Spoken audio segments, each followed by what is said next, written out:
Welcome to Small Business Stories. I'm your host, Ronnie Godfrey. On today's episode, we have Steve Shore, a third-generation business owner and part owner of SHOCO, an oilfield production company right here in Longview, Texas. We hope you enjoyed today's episode, and as a reminder, don't forget to like and subscribe. And now, here's today's episode of Small Business Stories.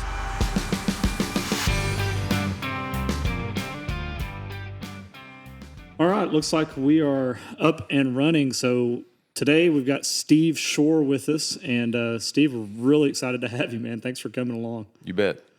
So, Steve, you've been in the oil and gas production business for how many years? Probably about 35 years. Yep. 35 years. Production, and we had a service company as well. Production and a service company. And so you've been doing that for 35 years. Tell us how this business got started. Well, tell us what the business is first. I mean, it's SHOCO Production, right? SHOCO Production, which is really an operating company, excuse me, which my brother now owns and operates. Oil and gas production consists of an operating company and then working interest owners. And so a few years ago, we split out amongst the family all of our working interests. So my working interest is owned in a company called Gregton Resources, and then our operating company is SHOCO Production, which my brother now owns. And he's 10 years younger than I am, and so he basically operates the wells. And we operate some wells, a couple wells that my grandfather bought back in the 1960s. Mm-hmm. So some of these wells are pretty long-lived production. These are marginal production. Everybody, when you say you're in the oil and gas business, they instantly think Chevron and Exxon and all that. Yeah. This is definitely not that. It's what's called marginal production, stripper production, whatever you want to call it. So that's been going on. We're third generation doing that, and then the other big part of our family business was well service business, which was TEC well service, which I ran that for many years, and we grew that into probably one of the top 5 largest contractors in the country. And wow. We sold that, I don't even remember when, it was several years ago, to a private equity company. And so then I ran that for a while, then got out of that. And so now I've been doing mostly oil and gas investing. We've got a commercial real estate company, SHOCO Development, that I spend a lot of time on, and then a fabrication and repair company, oil field equipment repair company.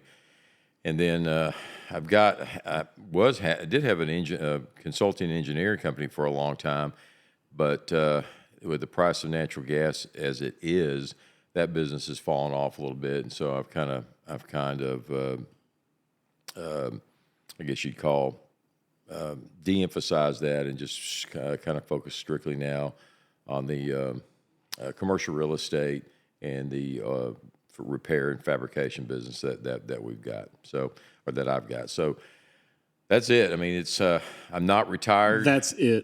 Yeah, well, I'm definitely not retired. I don't have 450 employees anymore. I've got none, 0. And we basically just have a few contract employees, and it's been a lot of work and a lot of ups and downs to basically get to the point where I'm at. Yeah. So, man, you said a whole lot of things in there. I'm going to try to remember as much of it as I can so we can expand on it just a little bit. Going back to SHOCO, you said there was 2 different a working interest and an operating interest? Yeah, typically for oil and gas wells, the ownership of the actual wells is held by working interest owners, and there could be anywhere from 1 to 20. And so, what is a working interest owner? Is that like someone who owns a share in an LLC, or No, he typically owns a share in an oil and gas lease. got it? Now, most of those are LLC. Most of those working interest owners own it through an LLC. Gregton Resources is the LLC that I own all of my production working interest in. Got it. So, and then there is usually an operating company that operates the wells on a day, that manages the wells. And that's SHOCO. That's SHOCO Production, and that's my brother Kenneth. Okay. That started years ago as Shore Production by my grandfather and my dad. Yeah. And then Kenneth has taken it, and Kenneth and I both formed it or took it, grew it, and then Kenneth again he wanted to go off and do some other things with it that at my age, I'm 61 years old, didn't particularly want to do at the time. So we separated the working interest from the operating company. Okay, I see. So it's not always the case that the working interests and the operating company are separated, but in your case it is. It's actually mostly the case. That's very typical. Now, large companies like, say, take a Chevron or an Exxon, somebody like that, they typically have an operating company, but they do have a separate company that is a working interest company as well. And that working interest company owns the leases. The production rights to the wells. Now, to go along with that comes with the cost. Right. So it's not just say you've got a 20% working interest in any given well. Yes, you get 20% of the net revenue, not the revenue, the net revenue after all expenses are taken out. So in some cases, when you get a settlement statement, excuse me, on any given month, some months you do get a check, and then some months at the bottom says you owe, and then you have to write them a check. Oh, so there's some risk. There's definitely some risk. I mean, it is a business like any other business. The only people that don't have any risk per se in an oil and gas lease are the royalty owners, and they're the ones that owned the mineral rights to that area of production. Right. And so typically they get 25% of the net revenue, but they don't have or the gross revenue, but they don't have any of the downside risk. So the royalty owners are part of the expenses, basically. Yes. So yeah, your net is net after royalties and after expenses are paid. Mm-hmm. And so on some months, there's like I said, you write the operating company a check. Right. So why is it that the working interest and the operating company are separated? Was it always that way, or is that something that's relatively new? No, it's always like that because typically, especially for independent people like independent operators like we are, they typically don't want to take on all the risk when they drill a well or when they buy some production because that's a significant amount of risk. So typically they'll put together a group of generally 5, 6, maybe 10 other independent production operators, and that's who the working interest group typically is the same group. We're like anybody else. We've got the same basic core group of working interest owners for all of our different properties. So it mitigates the risk somewhat. Now I do know some guys in the business that they don't like. They like to take all the risk, and so they take it all on. They don't want any working interest owners. But that's a really high risk way to be in this business. Yeah. So the way typically people, small independents like I am, typically will, you'd rather spread your risk among more properties. Not own as much of them. I own anywhere from 15 to 20% working interest in these various wells. Right. But it allows you to mitigate the risk sometimes, because I can tell you, with natural gas, at basically $2.20, that means we're netting probably at the sales about $1.25 an MCF. So it's pretty typical where you have to write some checks right now. I know very little about the oil and gas industry. So what is an MCF? 1,000 cubic foot. Got it. That's just a unit of measurement. I understand. Okay, so you're netting off of a $2.20 sales price at market. You're netting $1.20. Yeah, if roughly. Things are good. If things are good, yeah, if things are good. Depends on the contract you've got with the takeaway. Of course, there's not. It depends on what area you're in. Generally you have very few options on who to sell your gas to. It depends on who's got a pipeline and takeaway capacity at your point of sale. So you're not in a position of strength by any means. So it's a tough business. It's a business to where, there's some years where you, quite frankly, have to be an idiot not to make a lot of money, because when gas prices are high or oil prices are high, even the worst of marginal wells can cash flow. But during times like these, where, it's not terrible pricing, but it's not, I'd call it great prices, you've got to be a real businessman to figure out how to cash flow on your investments as a whole, and certainly on individual leases that you might have. So it's not an easy business, and and you got to find the right people to partner up with, or you get in trouble real quick. Yeah, that's really interesting. So, what during these times of like moderate pricing, what mechanisms do you have to help increase efficiency and make sure that your investments are cash flowing? Well, it's all about cost reduction at this point. You don't have pricing power. Like I said, you take what the market gives you. So it's a matter of trying to figure out the best way to keep wells on without spending money. I mean, there's lots of different ways to do it. Sometimes you do shut wells in. Sometimes you purposefully know you're going to take a decrease in production.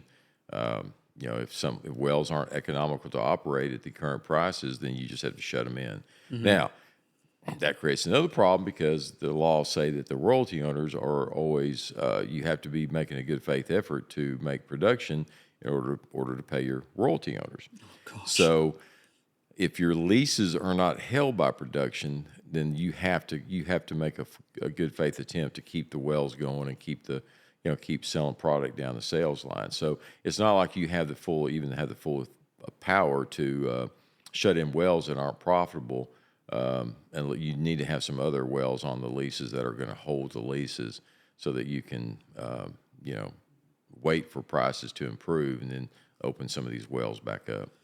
So if you own a lease and that well isn't producing, and maybe that's the only well on the lease, and you've got it shut down, what are the consequences to you as the working interest owner for not producing on that well? I mean, does the lease get revoked? Does it expire? The lease can expire, and generally we've got 3-year term leases in the state of Texas. So they'll expire if there's been no production, and then also the Railroad Commission comes into play on that too. Is you can be forced to either try to put it back into production, or if there's nothing down there, if the reservoir is just depleted, then you've got the option of plugging it, right? Which is the terrible thing. I mean, that's the thing that costs quite a bit of money nowadays. So it's generally going to run you just on a typical 8,000 or 9,000 foot well, vertical well, nothing extravagant.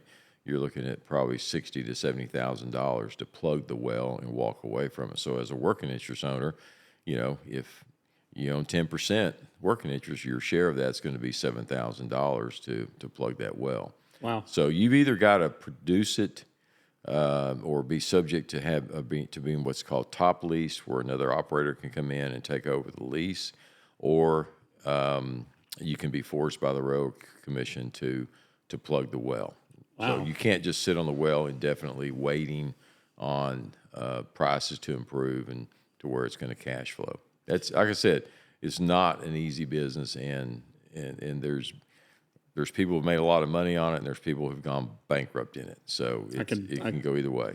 I can see why. There's a whole lot of upside and also a whole lot of downside. A lot, yeah. And that's kind of, if you talk about business as a whole, you've got these big opportunities for reward. Well, you got big opportunities for risk too. Mm-hmm. But so when your family, I guess back in the 60s is when all this stuff got started. How did your family kind of get into this? Well, my grandfather lived in Kilgore, and he owned a Army surplus store in Kilgore on Longview Street. If everybody knows where Jack Ryan's is, my grandfather owned that building. And he had a store in there, basically this was before I was born, but basically just a kind of like a dry, I guess a general store, but the precursor to Walmart and Gibson's and all that kind of stuff. So anyway, he owned that. That's where it was on Longview Street in Kilgore, and he sold the business. And the story I got, he got out of with like $50,000, something like that, and went. And at that time, he owned a bunch of property in White Oak. He bought Lake Harris from Bob Cargill. Not with that money. He bought that before he sold out. But there was an office there of an oil company, and he walked in the front door not knowing anything. He walked in the front door and ran into a guy named Dave Wilson, who worked in there, and said, hey, I've got some money to invest. I'd like to get in the oil business. And literally walked in and found the right guy at the right time. And Dave was a great partner for my grandfather, and Dave was a petroleum engineer from Oklahoma, and he had a bunch of production, or we're starting up a production company in East Texas. And literally, that's how my grandfather told me this himself. That's how he got started. It just walked in the door and said, hey, I've got $50,000 and I'd like to get in the oil and gas business. and he and Dave, and then another guy named Joe Spaeth out of Longview, were partners for many, many years, and made a lot of money, and pure luck. I mean, he could have walked in that office, and instead of Dave Wilson, it could have been somebody else sitting there, and could have taken the $50,000 and wiped him out. Yeah, just like that. So that also goes to show you that business has a lot of luck involved. Yeah, I think that's definitely true. I know in my limited business experience, I've definitely been aware of the luck that sometimes has to take place in order for your business to succeed. It's getting in at the right time. It's meeting that right person. It's, getting that one deal that, gets you the capital you need to take your business to the next level. All of that, it plays a role. It really does. But, on the other side of that coin, I think it was Arnold Palmer that said, the more I practice, the luckier I get. That's right. You got to play the game in order to expose yourself to that luck. That's right. That's right. You have to be in the water to catch those trout. That's right. So your grandpa got in the oil and gas business in the 60s. He found the right guy at the right time. And I guess you were a kid. Yeah, I was a kid. My mom and dad went to University of Texas at Austin, and my dad graduated, and he had no interest in living in East Texas or Kilgore, and they moved to Dallas. He went to work for Texas Instruments, and that's back when they had their plant at Love Field. And if everybody knows where TI is now, at the intersection of 75 and the LBJ Freeway, when they built that plant, my dad was working for them, and so we moved up to North Dallas, and that was all that was out there. I definitely remember going up there to visit him at work and stuff like that, and we felt like we were going into the country. You could go up Abrams was a 2-lane road with a bunch of black dirt cotton farms on either side, and we felt like we were going out to the country. Not anymore. Not anymore. So he was an engineer there, and then And then he took a job in Los Angeles working for Mattel Toy Company, of all things. He became a process engineer because they actually manufactured the toys, the Hot Wheels, and all that kind of stuff in Hawthorne, California. So we lived in Los Alamitos, California. And so he worked there for a while, which I had. There's a lot worse things to have than have a dad working for a toy company when you're in like the first or second grade. So I had thousands of Hot Wheels. I mean, literally thousands of them. Do you still have any of those? I do have a few, but they were. He got the ones that were production flaws, and he'd bring home pockets of Hot Wheels, but they were never in boxes, and there was always something a little bit wrong with them, and so they're not the collectible ones. They're not in the boxes and all that kind of stuff. I would think that those would be a little bit collectible because they are the flawed ones. Well, sometimes. yeah, we destroyed them. We blew them up with firecrackers and all kinds of other stuff. So, but anyway, so we lived out there for a while, and then one day he just quit work. And this is a story I got from my mom. He quit work, and next thing we know, we're living in White Oak at Lake Harris, the property that my grandfather bought years ago. And so my dad took, like, for 3 or 4 years, didn't work. He just invented stuff. My mom was a school teacher, so we lived in a little house out there in White Oak. And finally, my dad started helping my grandfather in the oil business, and then they started. Equipment was really hard to find. Services were really hard to find. And so my grandfather was always a very resourceful guy, and so my dad was a good engineer. So they started buying equipment to service their own wells. They bought tank trucks and swab units, and then finally their first workover rig. So that started another company out of just a need of they couldn't find the services anywhere, so they started their own, and that became TEC Well Service. And my dad, it stood for, I don't know what he was thinking. He named it when he went down and filed the application, with, I guess, with the Secretary of State for the name. He named it Texas Energy Company. Like, that wasn't already taken, like, are you serious? You didn't think that was already taken? So they told him, he said, well, you can't have that name. It's already been taken. So he shortened it to TEC. He just called it TEC, T-E-C. So if anybody ever wondered what TEC stood for, TEC stood for Texas Energy Company. In my dad's brain, but nowhere else. That's what it stood for. So they started that, and then that kind of took off, and that's from my teenage years. I grew up either, and I'm saying 12, 13 years old, either clearing pipeline right-of-ways on my grandfather's oil leases, or as I got to be 13 or 14, working on these rigs for TEC, and so. And my dad always paid me whatever. I wonder how OSHA would feel about that today. Yeah, it wouldn't fly today. It wouldn't fly today. But I was always a pretty big kid for my age. I mean, even I think at 14 or 15, I was 6'1", and I looked like like an adult. Didn't act like one, but I looked like a grown adult. So I worked. I mean, I worked every weekend, during school, every summer, and that's one thing that both my grandfather and my dad instilled in me was a strong work ethic. We didn't have the weekends off. We got up early every Saturday. I never was able to sleep in. A lot of kids, probably got to sleep in on Saturdays. I was always woken up at 5 a.m. and either went to the oil leases or went to work for my dad, because my dad was always shorthanded, either to clear brush or clear leases. Or to work on the rigs. So I worked on the rigs, pumped wells. I mean, I had a pumping route one summer when I was in high school. So I just grew up working. That's just what we did. And of course, my dad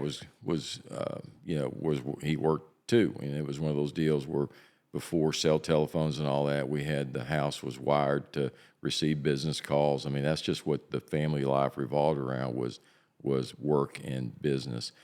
But then I was like my dad. I was like, I can't wait to get the hell out of here, and because we had the ups and downs as well. The oil business is, 1 year we'd take a vacation to Walt Disney World in Orlando, and then the next year we're camping out at Lake of the Pines. Mm-hmm. It all was a very to me, growing up, I thought, man, this is, and I saw my dad was, putting in, 100 hours a week. So I thought, I'm just going to go to school. And sure enough, I did. Went to school and moved off. Ended up moving to Pennsylvania for a while and going to graduate school at Penn State. Got my MBA and thought, this is what I want to do, is just work in the corporate life. So that's what I did. We got out of Longview, and I was one of those kids that couldn't wait to get out of Longview and couldn't foresee ever coming back. Didn't think I'd ever be back. So you went off to college and did corporate life for how long? Oh, it's 10 years, or maybe eight years. Yeah, about 8 years. What'd you do? Well, I ended up working for Colt Industries, the Stemco division up there, and ran their exhaust engineering department and then their marketing department for that division. And this is after I got out of Penn State, got out of graduate school. Of course, I was married and had 2 small children.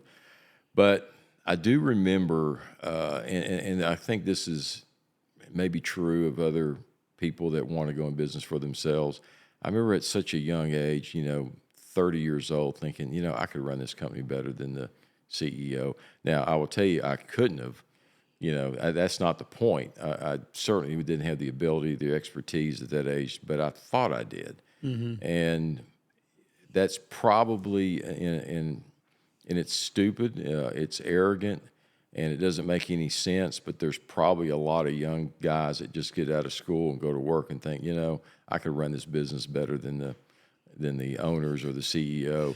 And I've always had a soft spot in my heart for people, because I've had those guys as employees, later on. And I always had a soft spot in my heart for them, because I thought, I was you, and you're very foolish, but I admire that thought process in your head. So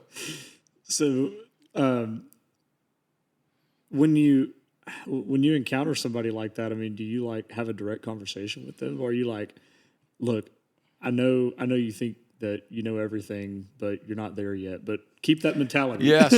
Something like that. But those guys like that are good to have in your organization. Well, sure, because they see problems and they solve them, because they have that ownership mentality. Right.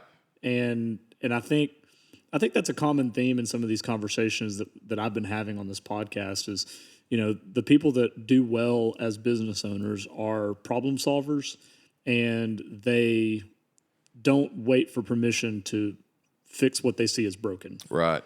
And I think that's a common trait among business owners. Kind of seems like, anyway. Yeah, I think so. And I think the worst thing you can do as an owner, or just a manager at a large company that you don't own, say a public company, don't surround yourself with people that are going to kiss your ass. Don't surround yourself with yes people. Consensus is terrible.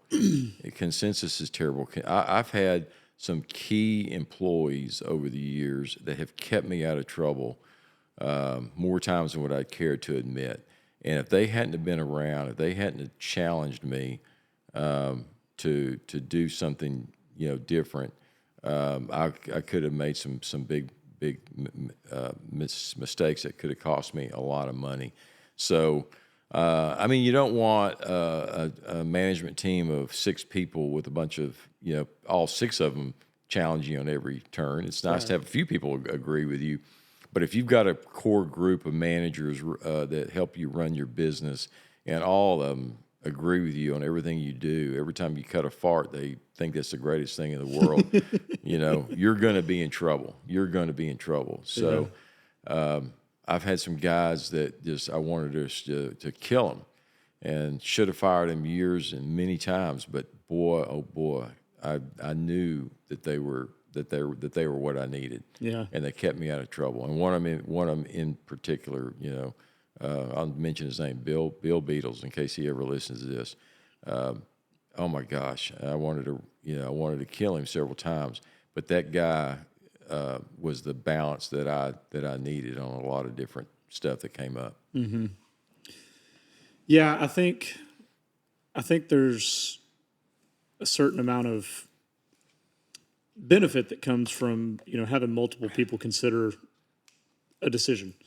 A good example, the other night I was flying home from Oshkosh with my friend Trey, and it was late at night, and we're in his single engine Bonanza, and we're flying south, and we're getting into Arkansas, and we're watching the weather on the iPad, and there's storms coming up, and our original plan was to stop roughly halfway and spend the night somewhere, but we made a fuel stop, and it was starting to get dark, and we were just like, well, there's two pilots on board, both of us instrument rated, and we feel pretty good about continuing on home, and so we did. But we both agreed that had that not been the case, had it just been me or just been him, that we would have probably just spent the night somewhere. But as we flew along, we were kind of picking around these little cells and stuff like that, and it's dark, and so, we're kind of talking back and forth, like, I think we need to go this way. No, I think we need to go that way. And we're both disagreeing with each other and agreeing with each other on other things. And, I think that made the journey safer, and we ultimately arrived at the destination without any issues. And I think business is a lot the same. It's hard if you're a sole proprietor because it's all just on you. But if you've got other people that you can bounce ideas off of and get their input, and because everybody's got different experiences, everybody's got different background, and they see problems in a way that you're not going to see them. That's right. And I think that input and that insight is valuable, even if it doesn't necessarily align with yours. But that being said, as someone who, I don't know if you describe yourself as bullheaded, but it sounds like you might. As someone who kind of, likes to take charge and stuff like that, how do you reconcile that with listening to the opinions of other people and, acknowledging the fact, maybe I'm wrong about that? Yeah, well, you got to know yourself. And as I got older, when I was in my 30s and probably early 40s, I didn't, I knew myself, but I didn't acknowledge it very well. And probably once I started trying to take emotions out of my decisions, because I do have a little bit of a temper, and I can definitely fly off the handle a little bit. And so I made some terrible personnel decisions, and probably some bad decisions at home, when I allowed my emotions to dictate my behavior and my decision making. And once as I got older and I started trying to make my business decisions as well as my, personal decisions as much as I could with my emotions out of it, and man, my decisions started getting a whole lot better. I started having a whole lot fewer regrets. But that's part of listening to people and not taking the attitude of, hey, I'm the boss and they're going to do what I want them to do. And I guess that's true. That's your right. That's your right as a business owner is, you do own the business. You can do whatever you want to do, but dadgummit, you need to do what's best for you. And sometimes what's best for you is not your first instinct or even your idea. It's the people that you surround yourself with. Yeah, and the thing too is, you've got a lot of families that are counting on you to make the right decisions as a business owner. Right. You said at one point you had 450 employees. That definitely takes a certain amount of steady-handedness to, and that's a pretty big responsibility. You've got 450 families that are counting on you and your management team to do the right thing so that they still have a job and they can still provide for their families. And so that's a big part of it. So when you find yourself getting, emotionally charged about decisions, what is your process for de-escalating that and kind of getting into a better headspace to make a good decision?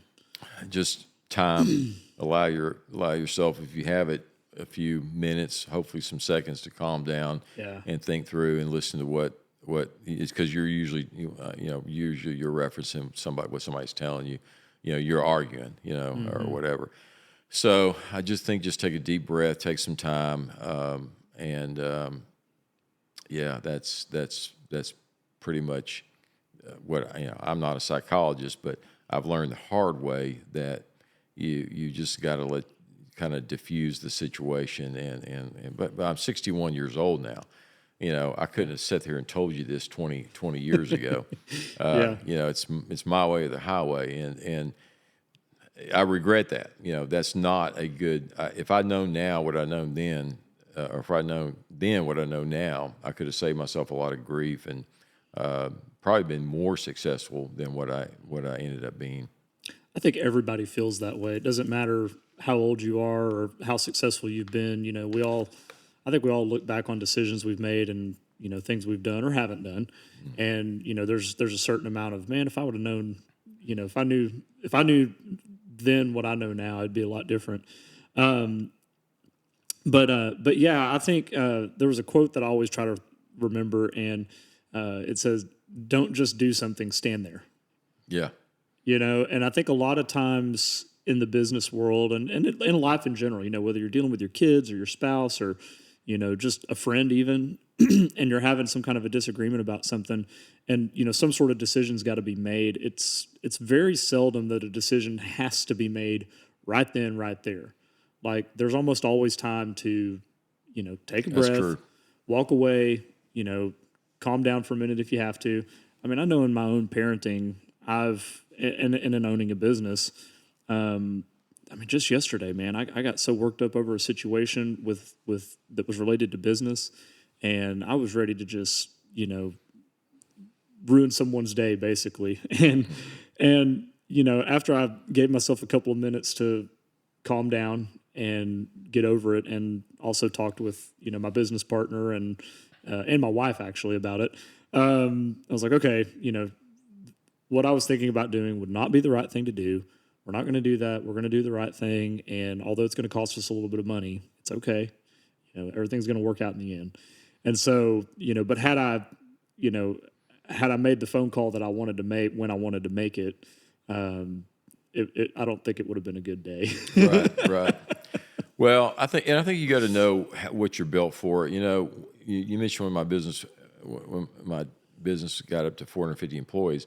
That was after I sold it to the private equity company. I was running it, and of course, private equity takes something and quickly ramps it up. They, grow it like leaps and bounds. And I was miserable. And so that's the other thing you got to do is you have to be honest with yourself and find out and figure out what you're cut out for. And by that time, at that point, we had offices in Midland, Colorado, North Dakota, and it was just an absolute miserable way to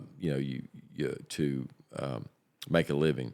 And so, make a long story short, I made sure that I made it miserable for them as well, and at the advice of my brother counseled me through this and said, "Look, if you want to get out, here's how you got to get out." So, but the point of all that is be honest with yourself, and I was happier when I had 100 employees, and I knew all 100 employees. Yeah. They were a lot of them were friends of mine, and you can't change your personality. I mean, it doesn't usually work out well when you do. Well, it doesn't happen overnight. It doesn't happen overnight. So I was in my early 50s at that point. I just said, you know what, I think I'm done. And it's a whole another podcast, but I've had to unwind yourself from that situation. But thankfully, my brother counseled me through it. My brother's 10 years younger than me, and because again, I was emotionally, I call him up, say, I'm done, I'm ready to quit. And he said, no, this is what you got to do. So anyway, but that's to the point of being honest with yourself. And do you really want a company of 400 employees? Yeah. Do you really want a company that large? Mm-hmm. It made life miserable for me. So and for my family. Yeah. I've been listening to this book. It's a series of talks that someone compiled. I think it might have been Charlie Munger himself. You know who Charlie Munger is? Yes. Yeah. So anyway, he gave this series of talks, and one of the things that he said was, and I'm paraphrasing this, but as a business owner, especially when you're first starting out, or when you're scaling a company, like kind of what happened with TEC. TEC, yeah. Yeah. So God and the universe or whatever you believe is never going to give you more than what you can handle. And that's going to be true for good things and bad things. And, when it comes to business, when you first start off, you're like, man, I wish I had more business, wish I had more clients, wish I had more deals, more customers, whatever. But the thing is that, you're not necessarily ready for that. And it almost sounds like, when that company ramped up to 450 people overnight, quadrupled in size, basically, it was almost like a little bit of a shock to your system. You didn't have time to escalate up to that point. And all of a sudden it's like, hey, here's a 4 times larger business and we want you to manage it.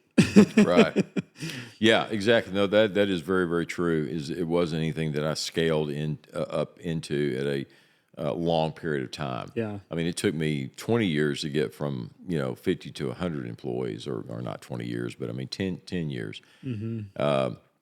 But that particular business got to be extremely capital intensive. I'm sure everybody's heard of the horizontal wells and all these deep wells are drilling now. Well, that's what we did was work on those wells. So it got to the point where we could not capitalize the business like we needed to capitalize to change. And that's the other thing about business. Business changes. Mm-hmm. Business changes, and that's the other thing that I would point out to anybody younger starting off. Don't get comfortable. Your business is going to be changed, either good or bad. I mean, but it's not going to be the same next year or the year after. And it's going to be something that you don't even foresee. Mm-hmm. And now I was always involved mostly in business to business type business. In other words, not retail. Right. I don't know anything about retail and was never interested in it. So typically for me, I'd be rocking along and personnel would change at my customers, or my customers would be bought out by another business. And so overnight, I'd have a huge transition. Now, sometimes it worked out well. My biggest customer for many, many years was Chevron. That was my biggest customer of my business. And so when Chevron would buy another company, that would automatically mean more business for me. But on the other hand, when a management change would happen at Chevron, they bring in somebody new, because business is always about people to people, especially in business to business type businesses. So yeah, because you've got a relationship. You got a relationship, person. Yeah. So, when I'm saying I'm working for Chevron, I mean, who the hell's Chevron? Well, Chevron to me was a guy named Carl Ivanhoe. That's the guy that I dealt with. Right. And but things change rapidly, and so I would always have to pivot. If I could go, 12 months without any major something happening with a major customer, that would be a luxury. But sometimes it was good.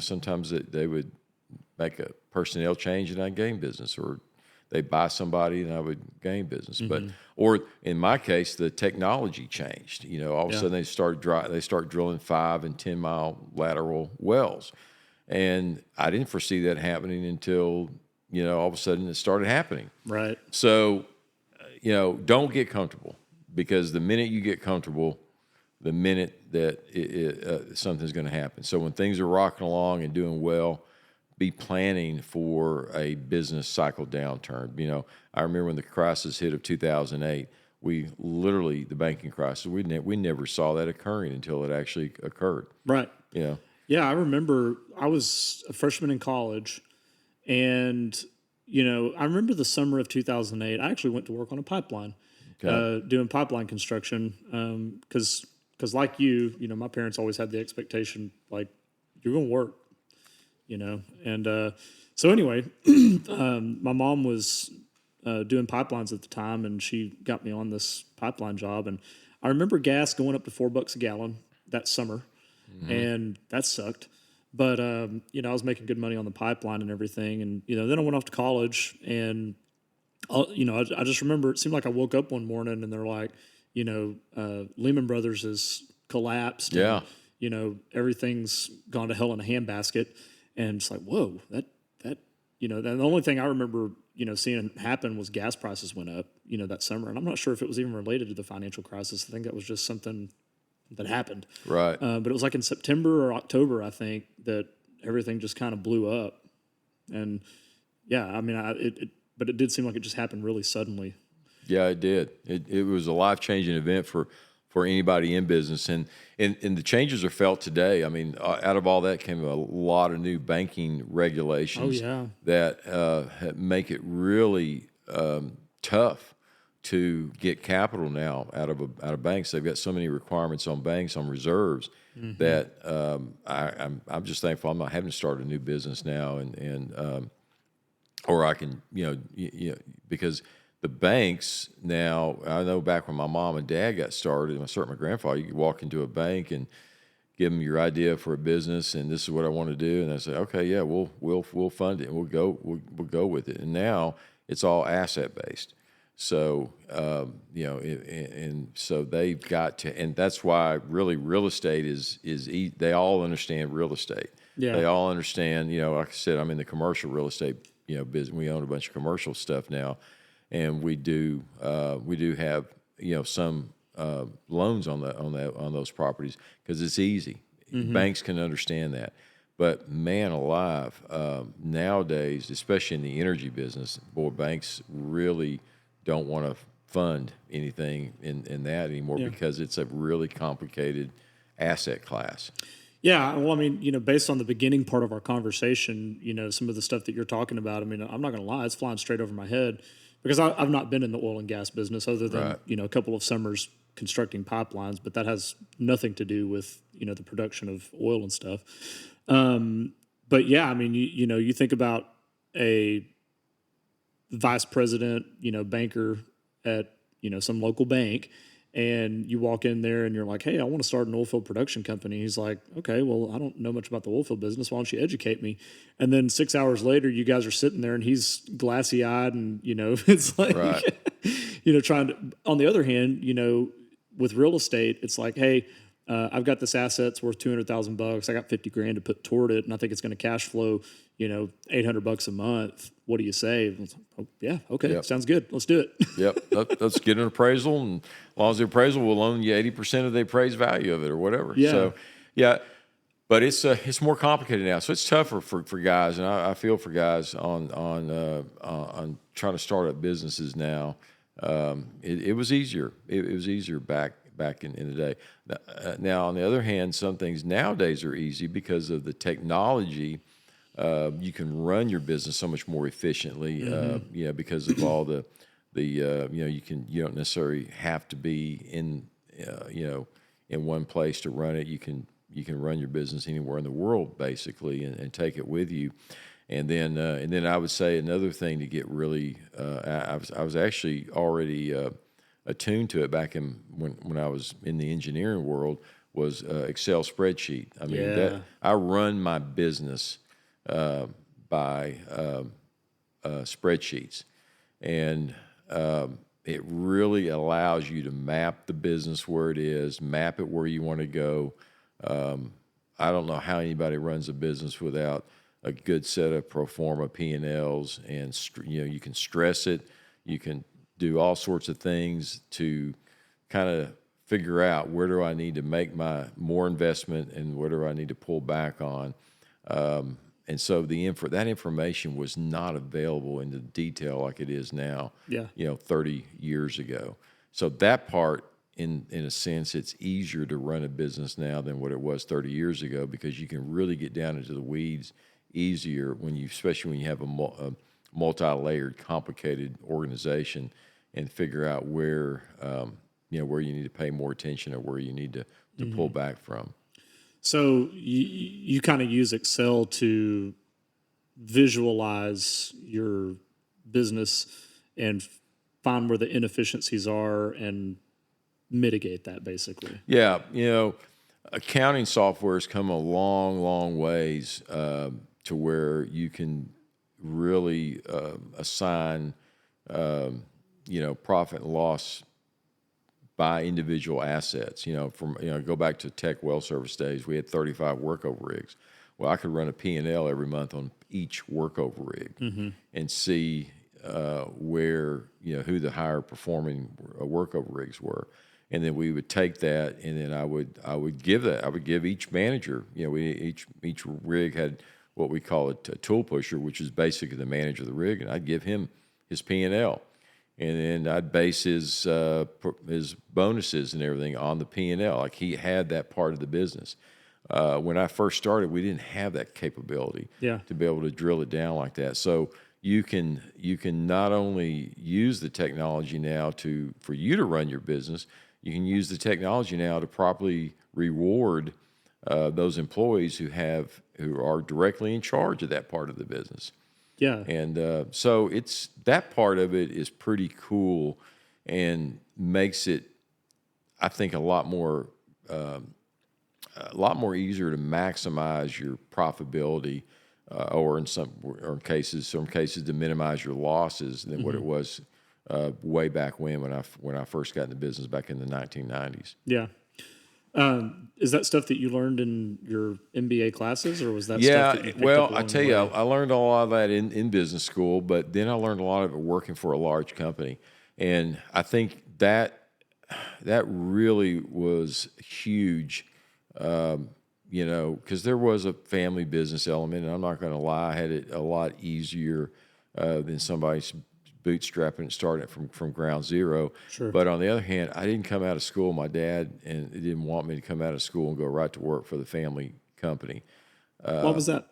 He wanted me to go out and learn on my own, get on my own. He'd always say, "I want you to come back, and if you want to run the business, I want you to do it better than I am." And he said, "If you come back and straight up out of school and start working for me, you're going to run the business just like I run it." Yeah. And there was a lot. He was pretty smart in some of that, and That sounds like a very wise thing. Was a very wise thing to do. And I worked for a big company and was exposed to a lot of technology and especially a lot of cutting edge ways of dealing with people, personnel.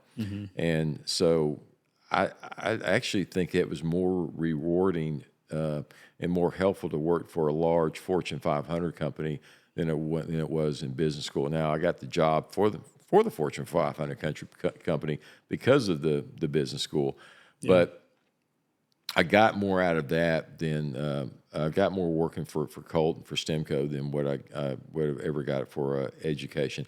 I think education is good; it gets your foot in the door, but I completely think it can be overrated in a lot of ways. But I did learn a lot, and so it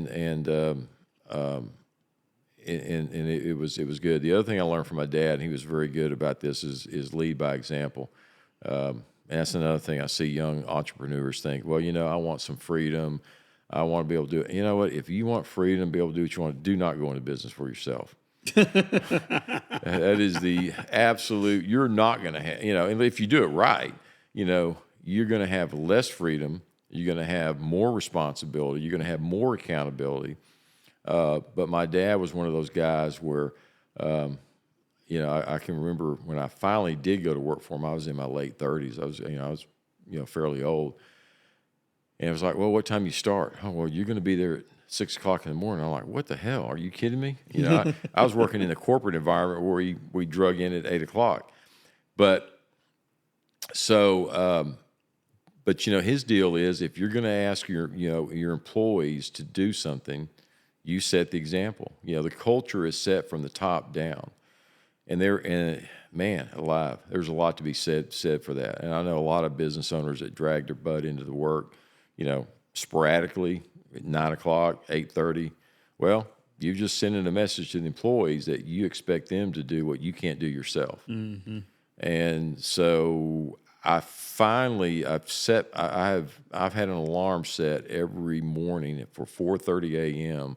since 1995, and finally last year I made the big decision. And the alarm's on my cell phone, which stays by my bed. I made the decision. I'm semi-retired. I'm changed it to 5 a.m. So I give myself, but the early morning is when things are done.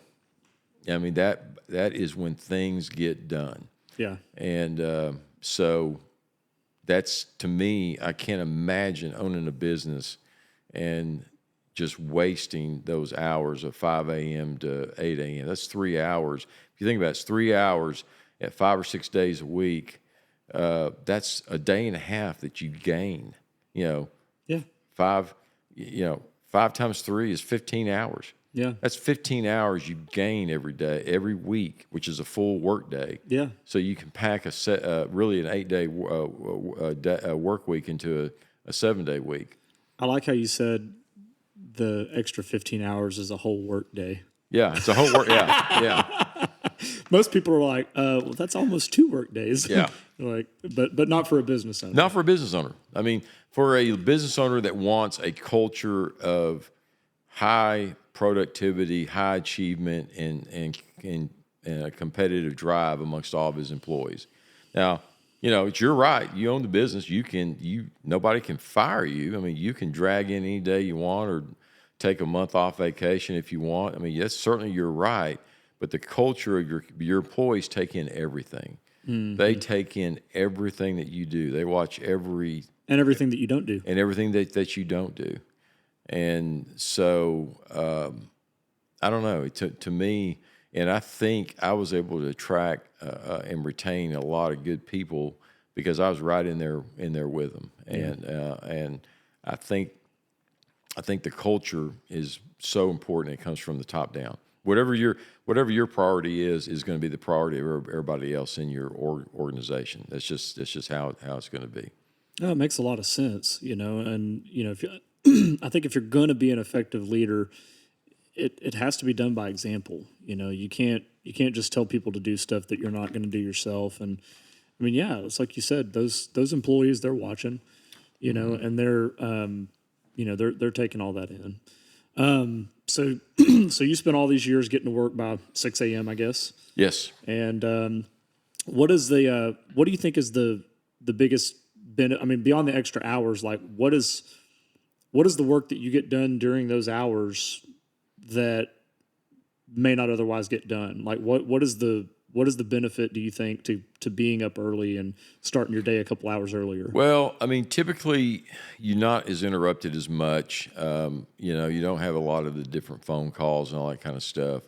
And I don't know. I mean, I like I said, I have been forced to wake up early since I was a kid, so maybe that's part of the advantage is getting up early in the morning has been instilled in me from day one. But it also allowed me, I think, you can't get away that work takes time. And it did allow me to pack in a 12-hour day and still be home by 6 o'clock and go to kids' activities like, football games, baseball games, and stuff like that. Yeah. So, and I'm not going to lie, I did miss some of them. I mean, I don't, but getting up and starting the day off at 6 a.m.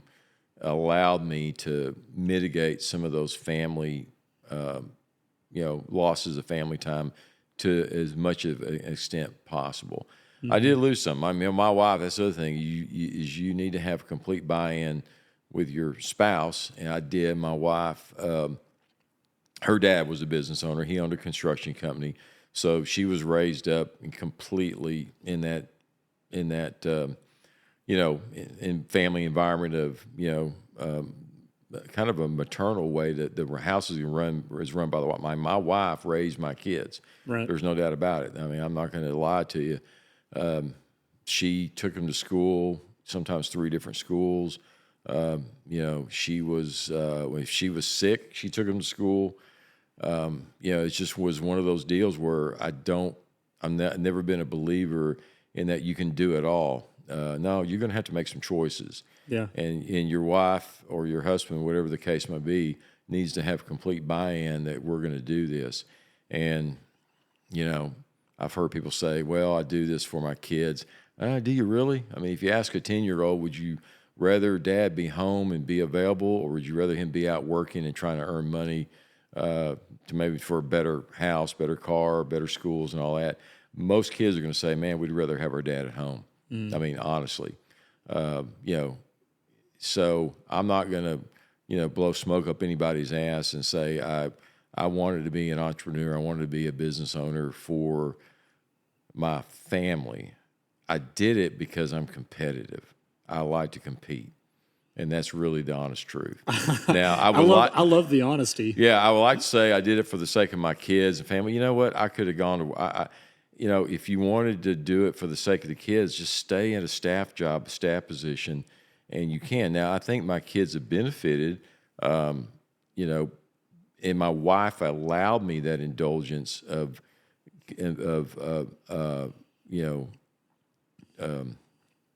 satisfying that competitive drive. Yeah. But kids would never, I don't think, choose money or their dad building a big business over time with their dad. Right. And that's just the truth. Yeah. That's just the damn truth. You're 100% right. And, I'm a dad. I've got 2 young girls. And I try really hard to make time to be present with them and, to have one-on-one with them. But, it's like you say, there's times where, I'm working till 7 or 8 at night, whether I'm, out of the house, doing things or, even sometimes it's just working from home. And to me, God, one of the hardest things in the whole freaking world is being at home and having something come up that you've got to attend to. Mm-hmm. And it's like, well, I've got to get on the computer for a little while. And you're there. Your kids see you there, but you're not there. Right. And, Daddy, will you play with me? Baby, I can't right now. I got to work. That is tough. Yeah. It's tough. But, on the same side of that, you said, I don't do this for my kids. I don't do this for my family. I do it because I'm competitive. And I think a lot of us get into business because of that. I know for me, that was the case. I came out of the education world where, it's really not a meritocracy. You're going to get paid what you're going to get paid. Doesn't matter how good or how bad you are at your job. And that frustrated me. And so, that's part of the reason I got into real estate is because I wanted to be paid commensurate to the amount of effort and value that I brought. Right. If I bring a lot of effort and give a lot of value, then I'll make money. If I don't, well, I ain't gonna make no money. And starting out, it part of it was the competitiveness. Part of it was, I do want to, be able to provide more and better for my kids and my family and myself. Right. I like airplanes and golfing and stuff like that. And you can't buy airplanes on teacher salaries. And so, I think there's a mix for me at least. There's a mix of both. It is, I want to be able to give my kids a good life. But part of that is, I've got to work right now because this is how we pay our bills. And I tell my kids that, especially my oldest daughter. She turned 6 today, which happy birthday, baby. But I told them, baby, this is how we pay our bills. This is how we pay for our house and our cars right. and your dance lessons and all that sort of stuff. And it's really tough. It is. But on the same side of that coin, when she's got something going on, whether it's a dance recital or some event at school, more often than not, I'm there, Right. And does that come at the expense of my business? Yeah, it does.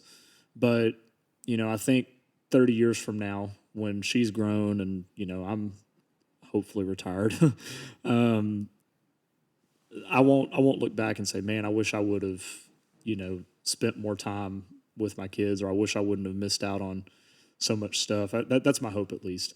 I'm sure there's going to be regrets no matter which course you choose, whether right. it's going hard on the business and sacrificing the family, or going hard on family and sacrificing the business. There, like you said, there's choices that have to be made. You cannot do it all. If you want balance, well, there's a price to pay for that. If you want ultra success as a business owner, there's a price to pay for that. If you want to be, the ultimate dad, there's a price that's paid for that too. And you just have to kind of, make those choices for yourself. And I don't know, that's a tough road to navigate. Yeah, it is. And I think every day you got to make those decisions, which is going to come first, family or business. And I think if you choose family, business is going to be adversely affected to an extent. And if you choose business, then family is going to be adversely affected to an extent. So what there is to do, some days you choose one, some days you choose the other. That's right. That's what it comes down to. And I grew up in Longview in teenage years with, example, I won't give names, but one of them was the son of a pastor of one of the biggest churches in Longview, and he took it from a small church, South Longview, to the biggest church out on the Loop. And I remember when I lived a block away from him, grew up, I never saw him at home. Yeah. Never saw the man at home. And then the other family I grew up with, again, people would know who they are, owner of one of the major sports teams, believe it or not. He started in Longview, went to school with his kids. I never saw that guy at home. Yeah. And I'm talking about it for years. Mm-hmm. And I was over at their houses. And so those are choices. And so, my business has never amounted to a huge amount of, I mean, in the scheme of things, small businesses, small businesses, but it's because I kept going back and forth, day after day of choosing one or the other. Some days I choose family, some days I choose business. I mean, some days I go 3 days in a row and choose family over business. Mm-hmm. But you always make the choice, and when you do, you'll limit the size of your business, but you can still have a really good business, a really successful business, a really good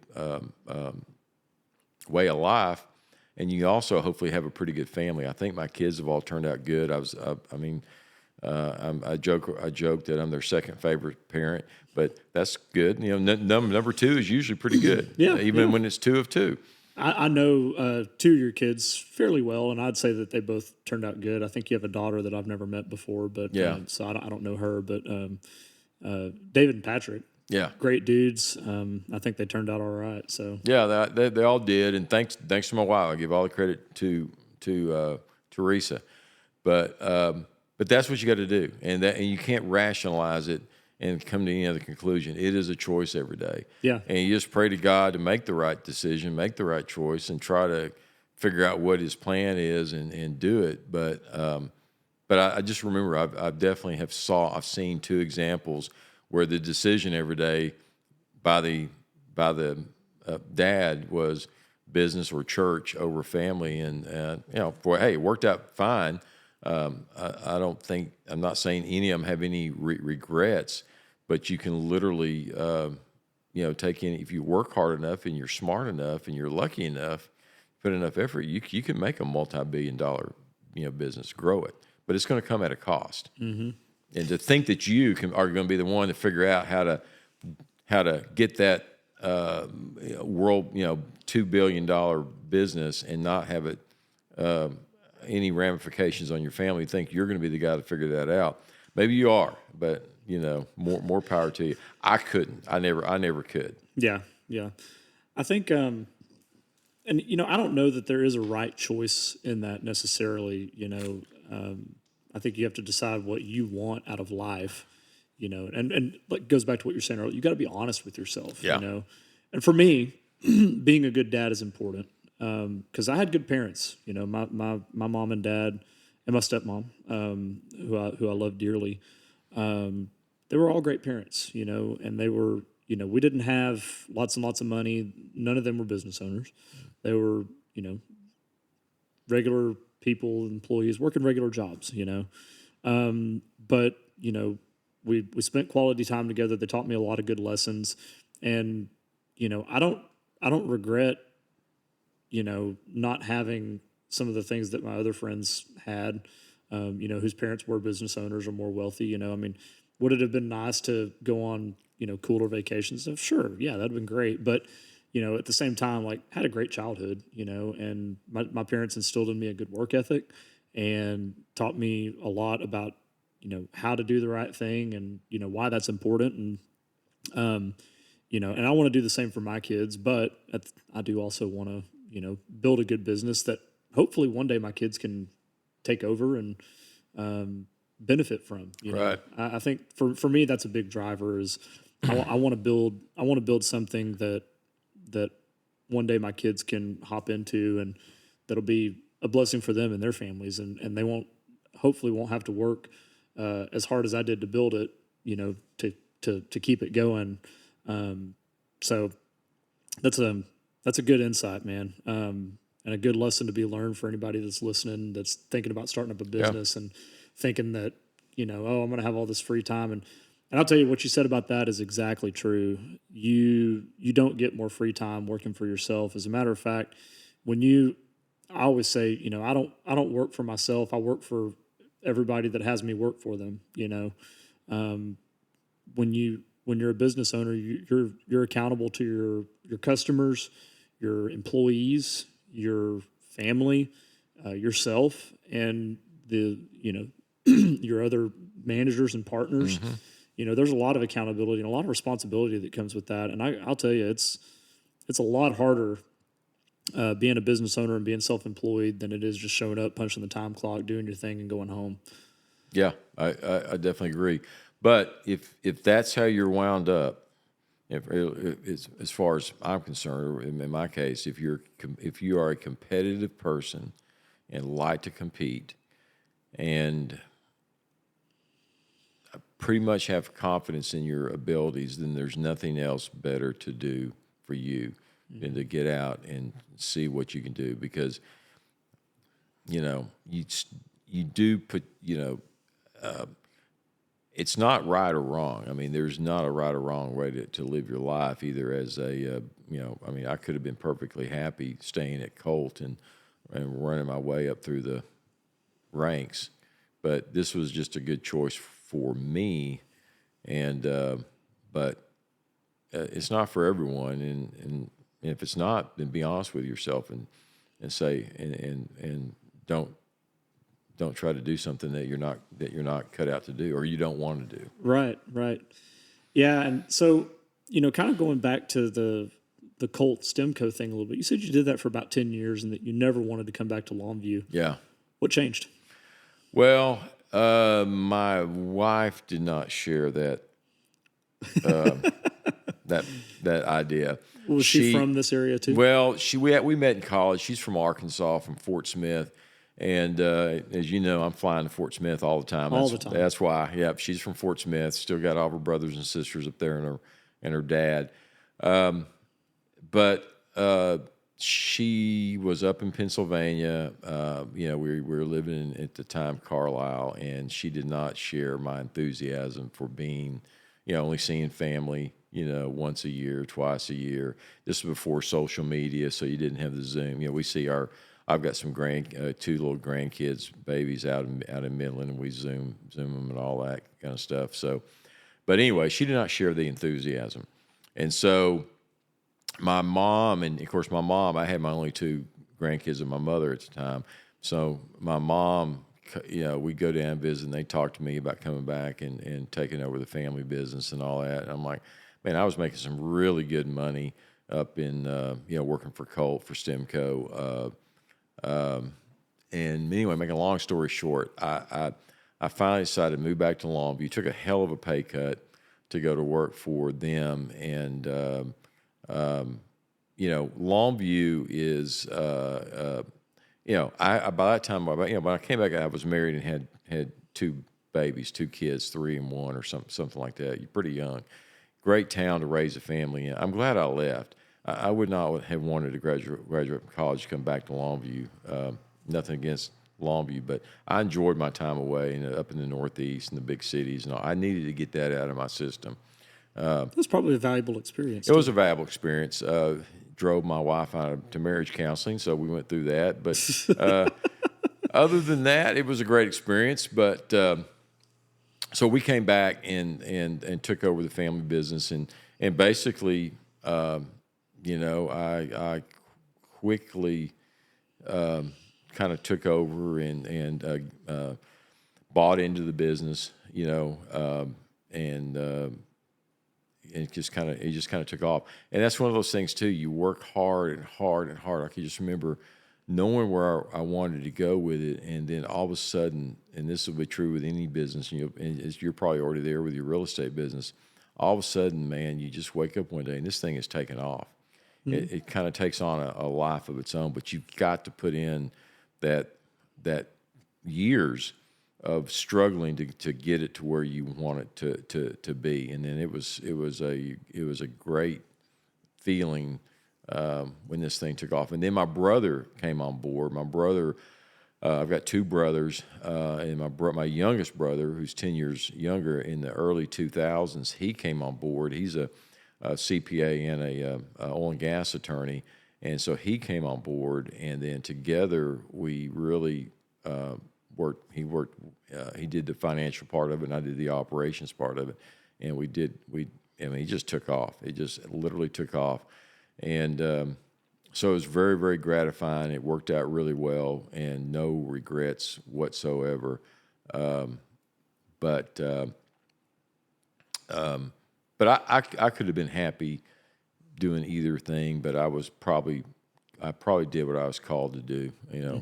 It just because I was one of those irritating employees for my boss, my managers at Stemco at the time, because I thought I should be running the company. So I finally got a company to run, and we grew it 20 times over what it was back in '95 when I first came on board. Yeah, I remember we did our first $1 million year in revenue, and that was I felt like we were on top of the world. I thought that was a great.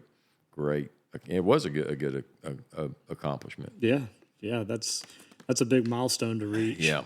And so, but anyway, we did that, and but I'm enjoying myself now. Like I said, I've there's always got to be an exit strategy for any kind of, especially when you build a business as large as we built that one. And usually nowadays in the oil and gas business, it's private equity comes in and basically takes you out. So we did that. My dad is still alive. He's 85, and so it was a great help to him. And then now, like I said, my brother and I are working together in the commercial real estate business, and then still in the oil and gas business. Mm-hmm. And we're doing, I think, very well. We're learning the real estate business. That's been a learning experience, but we've done pretty well with that over the years. And we got started with that because when we sold the well servicing business, typically most, I think, family-owned companies, they keep the real estate in a separate entity. Right. So when we sold the business, we kept the real estate, and that became the basis of moving forward. What we did with commercial real estate is, we kind of already had a company started just because we were our own tenant, mm-hmm. and we had a pretty good sized building in Midland at the time, or Odessa at the time, that we owned, and so that kind of formed the basis of SHOCO development. Was just the fact that we owned the real estate separately from the other businesses that we owned. Right. Talk a little bit about, for those who don't know, why is it advantageous to hold the real estate in a separate company than the company that's actually operating? Well, a lot of private equity companies don't want real estate. They just want the business. And for us, it was also the fact that now back up before we sold out, we still had that arrangement where we had the real estate held in a separate LLC than the business, because quite frankly, the business is throwing out huge amounts of cash, and we inflated the rent for the property. So the business paid us a inflated amount of rent, and it allows you to basically buy a piece of property using your other business to pay for the property. Mm-hmm. So that's pretty typical. In fact, I remember, I'll never forget, this is when I was in Pennsylvania. I was talking to a buddy of mine who owned a business, and he said he made more money from the real estate than he did from the actual businesses that were in renting his own buildings from him from his real estate company. And that always stuck with me. I always thought, wow, that's weird. How in the hell can that happen? Mm-hmm. And but yeah, once you get into it, you realize that needs to be broken out. Yeah. If you do own a business, you definitely want to probably think about at least breaking your real estate out from your business. If you own the real estate. If you own the real estate, yeah. If you're renting, it's different. If you're renting, it's different, yeah. Because there's another line of thought where, hey, I want to be in business for this business. I don't want to own real estate. I don't want to, there is a definite line of thought, and I've heard it, and it's valid, where if you're going to be in some sort of manufacturing business, you want to focus on the manufacturing business. You don't want to worry about the real estate. You just want to find a building and a lease. And then going back to what we talked about earlier, things change. That way, if something changes, good or bad, maybe you need a much bigger building, or now you need a much smaller building for whatever reason. You're not stuck with something that is not appropriate for the business anymore. Yeah. So there's different ways of looking at it. We just looked at it as, hey, this is an opportunity to acquire some real estate and use the other business to pay for the real estate. Yeah. I think, one interesting thing when Red Lobster went under, I read a little bit about that, how that happened, I guess. Right. And one of the things that I found interesting was that at one time, Red Lobster owned all the real estate that their restaurant sat on. Really? Mm-hmm. And I don't remember how long ago it was. I want to say 10, 15 years ago, maybe 20. They sold their real estate to inject cash into the company. Right. And in so doing, they basically mortgaged their future and kind of made themselves beholden to their landlords, who, the people who bought the real estate. And when the rents started to go up, that's when they started running into some serious cash flow issues. That and offering people unlimited crab and shrimp, Right. seemed to kind of be their death knell, I guess. But yeah, it's the real estate side of owning a business, I think, is interesting. And part of the reason that I wanted to get into real estate, from reading books and just knowing people who had real estate and stuff, I was like, everybody I know that's wealthy owns real estate. Right. At least some. Maybe they don't own a ton of it, but they have at least a handful of properties. I was like, it seems to me that if you're going to get wealthy over the long term, you kind of need some real estate in your portfolio, because to me the benefit is that you can leverage the asset, and you can have other people pay for it, and it grows in value over time, and you can re-leverage it if you decide to. There's a lot of benefits to owning it, and then one day, years down the road, you decide you want to sell it, you can, and you can take that money, roll it into more real estate, or do whatever with it. But it seems like it's a common theme that people I know who've done well, they all have real estate. Yeah, I think that's true. I've learned a lot in the past 4 or 5 years. I didn't really pay much attention to the real estate. We just owned what we occupied. Right.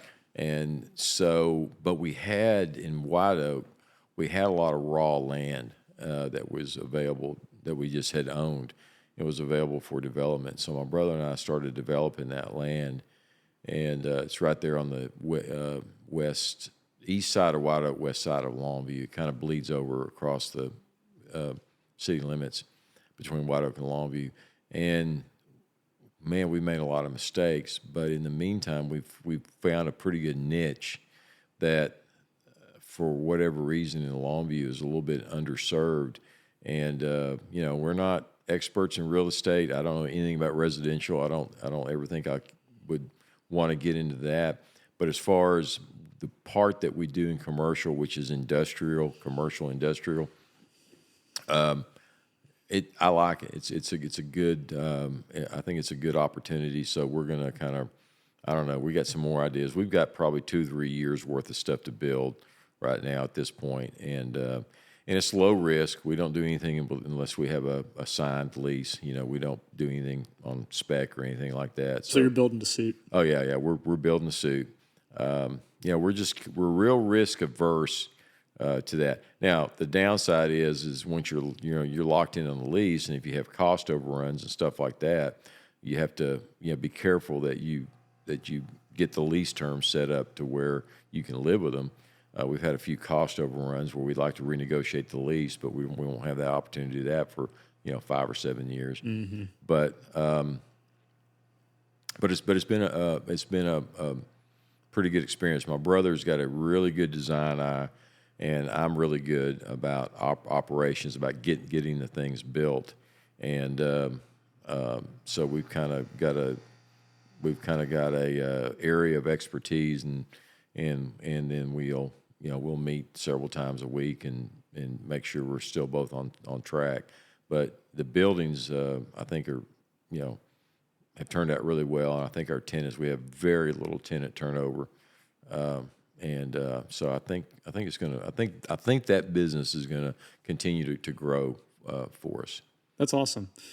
So you mentioned a while ago, your exit strategy for SHOCO. At what point, or not? It wasn't SHOCO, I guess. It was TEC Well Service. Yeah. At what point did it occur to you that like, hey, maybe I don't want to operate this business forever? How am I going to get out? Well, that business was an example of the industry evolved in ways that we didn't foresee. We had our biggest customer, Chevron, take us out to Odessa, talk us into going to Odessa. So we moved to Odessa. And then these horizontal wells really took off. Everybody started, instead of going, 10,000-foot vertical wells, they went 20,000 foot, 10,000 foot vertical, and then 10,000-foot lateral. Well, we didn't have the equipment that was able to do that. Now, we don't drill the wells, but after the wells are drilled, we're the ones that come in there. My business came in there and completed them. We drilled out the frac plugs and basically set them up for production. But overnight, it called for different types of equipment, or bigger equipment, more sophisticated equipment than what we had, and the costs were just astronomical. We tried to engineer it and fabricate it and build it. That's why I've got this other company now, that this fabrication company. It kind of evolved out of the expertise we gained in trying to keep up with the technology of this newer equipment. We couldn't do it. We finally had to buy new equipment, brand new rigs, much bigger rigs, and millions and millions of dollars. So at that point, we didn't have the we did not have the financial ability to bootstrap it, to do it ourselves. And again, going back to what we were talking about earlier about the banks didn't have much of an appetite for finance and stuff like that, and we didn't want to risk it. So we basically at that point pretty much had to go to something like private equity, or maybe merge with another company or something like that.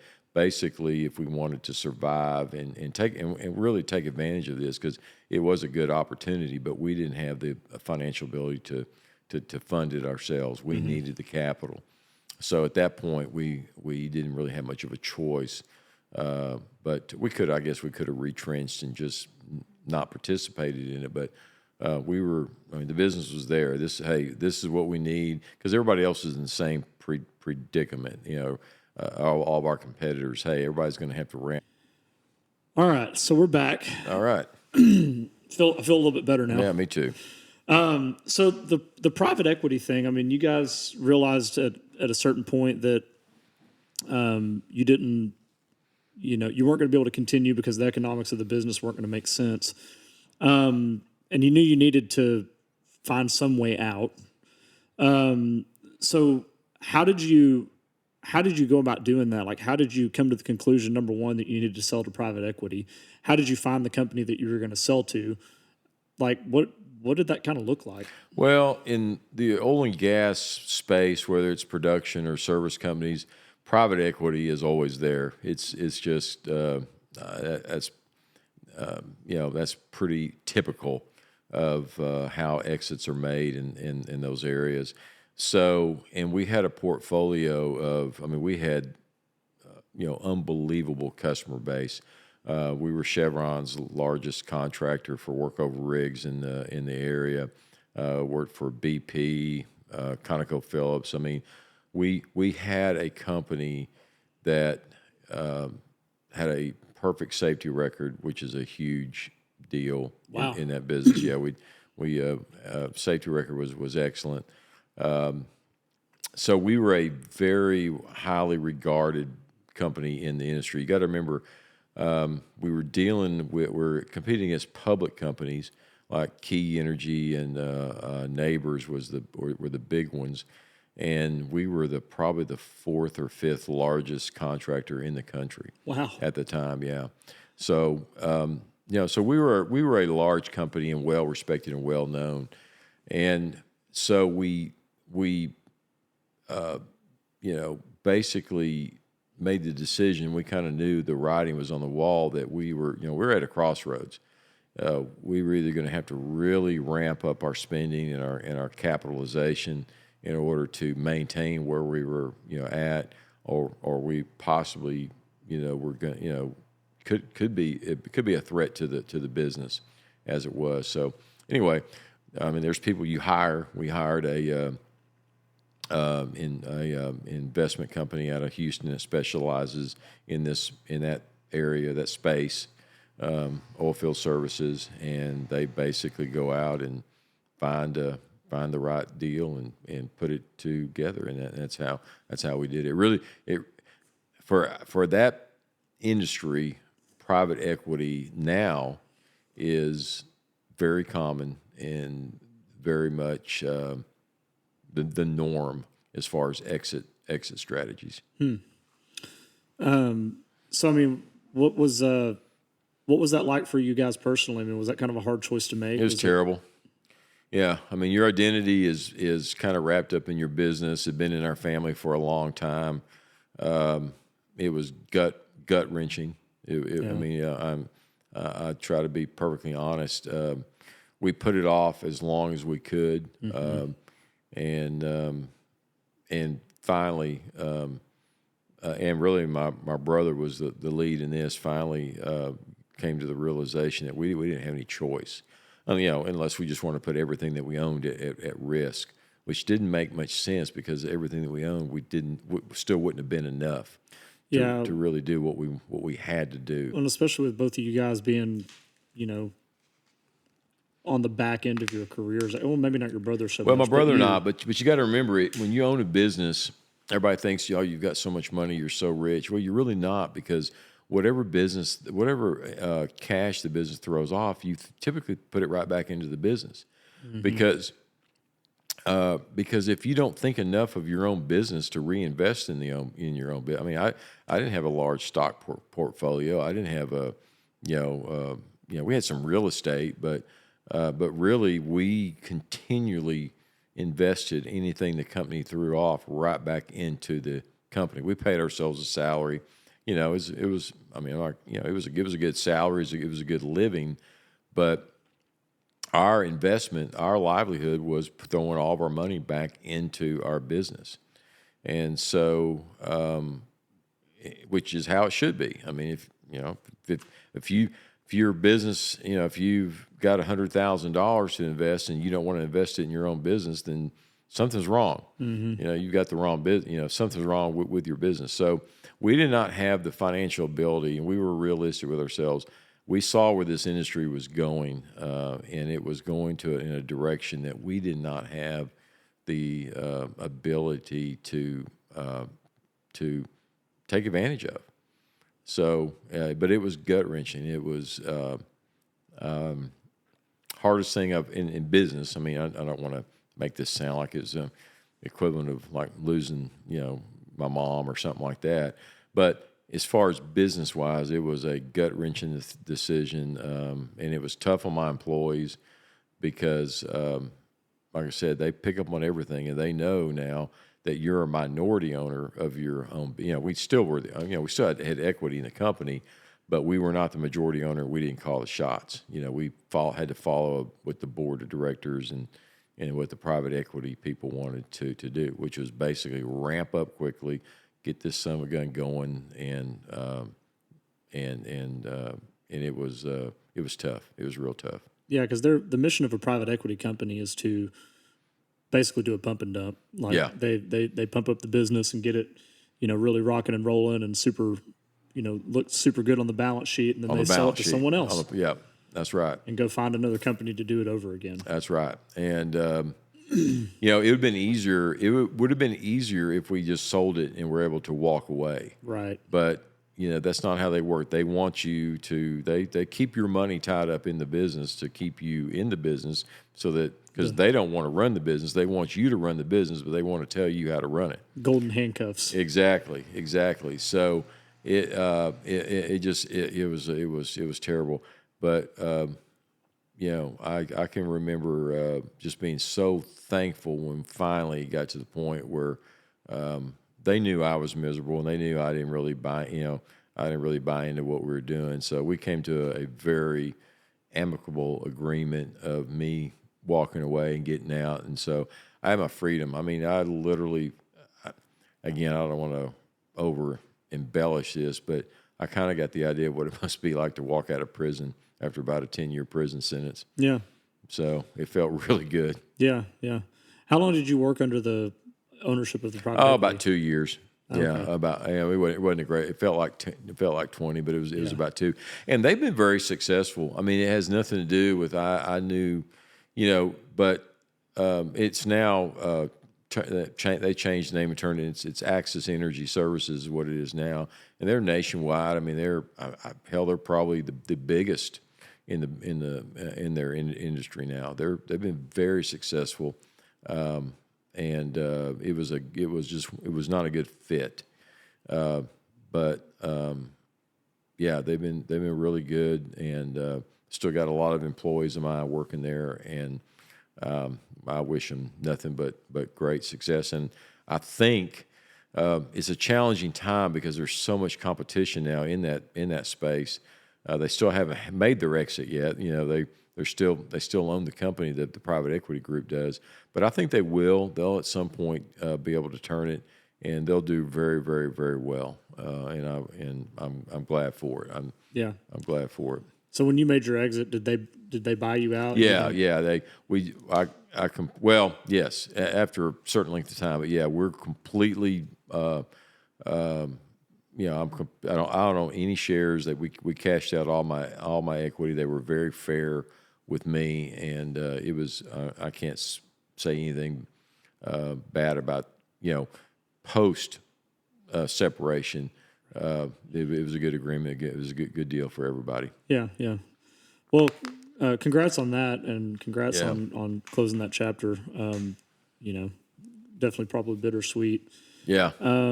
So you mentioned that you're kind of semi-retired. What do your days look like now?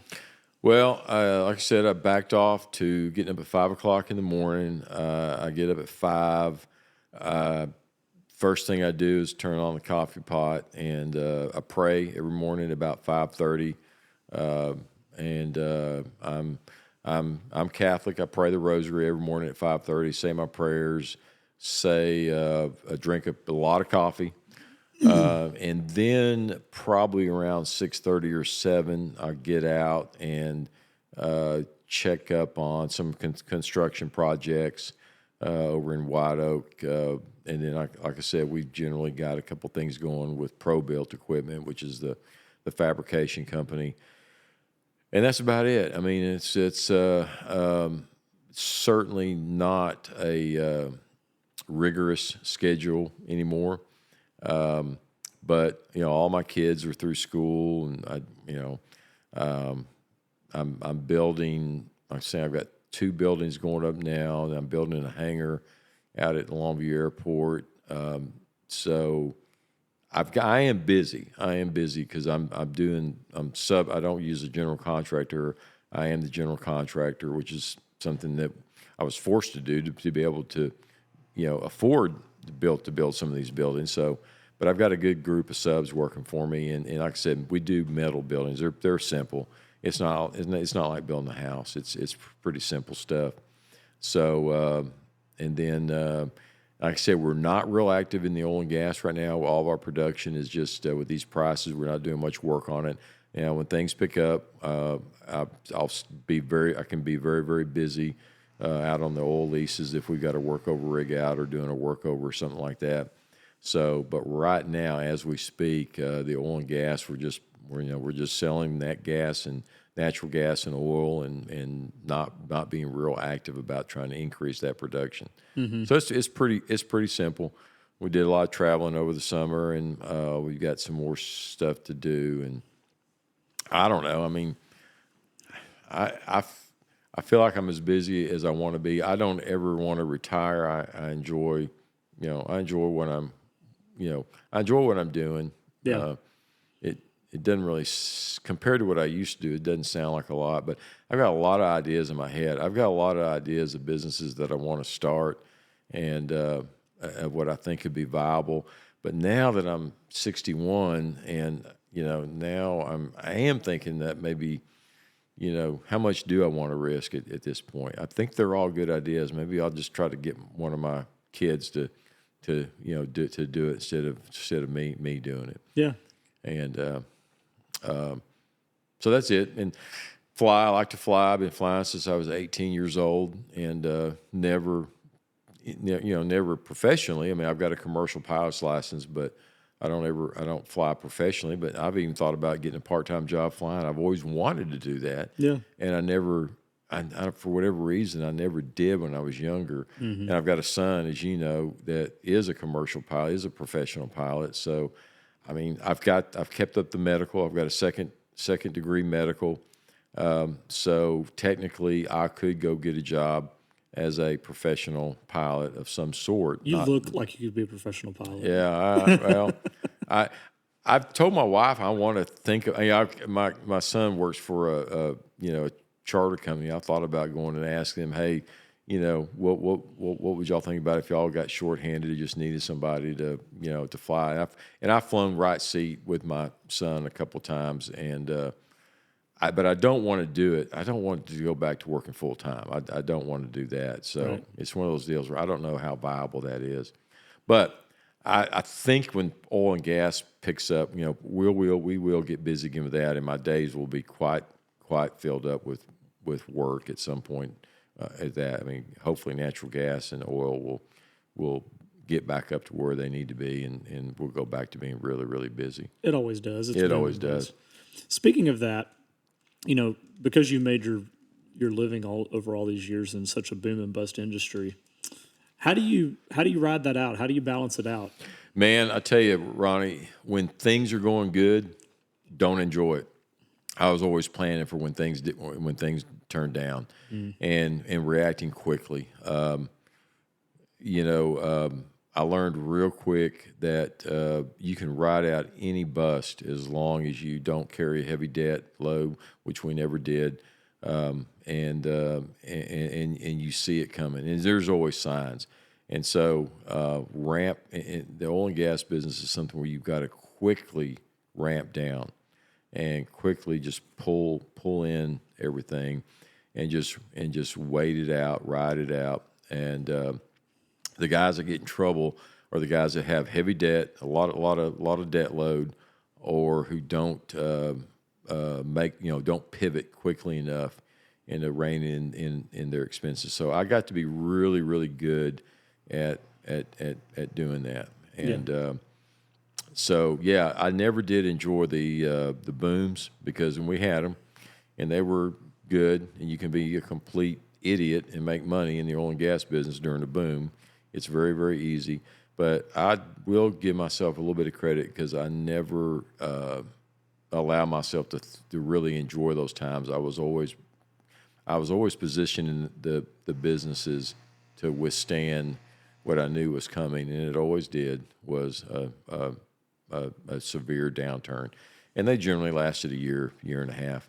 Yeah. My dad would always tell me years ago, before I even started business, he said, you can withstand not having any business. You basically cut all your expenses and live off of your AR, your accounts receivable. He said, the quickest way to go out of business is when you have so much business and you start spending so much money that you can run through all your cash, and quicker when you've got more business than you can handle. And I never really understood that, but he was actually right. You can really put yourself in a bad position when you're flourishing and have more business than you can handle, and your expenses just shoot up like you wouldn't believe. Mostly labor, but also material and everything else that you have to buy for a business like that. Yeah. Yeah, and I'm sure that, especially probably the first few times that you had to do it, the decision to ramp everything down, lay off employees, all that sort of, that's got to be tough. It's very tough. I hated laying off people. I hated firing people. I hated firing people even when they deserved to be fired. They do something terrible. And, I mean, the most horrible thing you could do. And I always hated bringing a man in my office and having to terminate him, even for cause, because I kept always thinking about his family. He's got a wife and kids who, through no fault of their own, have got that. But then it's even worse when you have a layoff. And the only thing I can say, and this may help somebody out there, the worst thing you can do for your employee base is to carry too much labor, and which ends up damaging the whole company, ends up damaging all the employees. You've got to protect that core group of employees, because there is a group of employees that that is really what the business revolves around. Those men and women that you don't want to lose, that the success of the company revolves around those particular people, and I always knew to take care of them. So generally, again, I'm in the oil business, oil and gas service business. So I would generally lay off people that, quite frankly, were probably not the best performers. And then it was kind of weird when times were lean. Times were pretty bad, but we had fewer employees. But my gosh, they were the best employees. They were from top to bottom, the quality, and we do the best work that we ever did. We all, during the so-called downturns, is when we turned out work that was unbelievable, because I had nothing but the best employees left. Yeah. And so, you always got to take care of those, because though it's kind of funny that as you're coming out of the downturn and going into another boom, and you're doing all that great work, then that actually propels you quicker to get back up on top, is because of all the good work that you're doing with those great employees that you've got left. So I always try to take care of that core group of people. In my business, labor was a huge cost, and I very rarely reduced wages. I would quickly reduce headcount. Right. And I think that's a key to something to remember. Is I'm not even sure if I probably did have to reduce wages once or twice. I don't remember, but boy, that was a last resort. If I ever did that, it was mostly get that headcount down and protect those core group of employees that has made you in the business what it is. Don't scrimp on personnel. Cut costs. If you have to cut labor, cut headcount. Don't cut wages. Yeah. Yeah, I think that's a really quick way to lower morale. Yes. In your company. It's terrible, because their expenses have not gone down. No. I can assure you. And so you put them in a position, in order to survive, they've either got to go do something else or find another job or something like that. So I can say that I very rarely ever lost an employee to a competitor that most of my employees I wanted to keep, I kept. And again, we never set the wages. I mean, we weren't big enough to do that, but whatever the wage scale was, I was at the top of the wage scale. And I made sure that nobody could get another job with another competitor and make more money than they could with me. Yeah. And that's, the thing too in the oil and gas business is it is hyper competitive when it comes to employees, especially when times are good. I know the wages that I made, helping to build pipelines as a 18-year-old, 19-year-old kid. I mean, making incredible money, and yeah. And I mean, all the time, there's dudes, I'm dragging up to go to this other job, and I'm gonna go make more money, whatever it was. And that was always, a factor. And I'm sure that, for the people who were in management positions, it was frustrating to, have to deal with those kinds of things. But I mean, it is a hyper competitive business.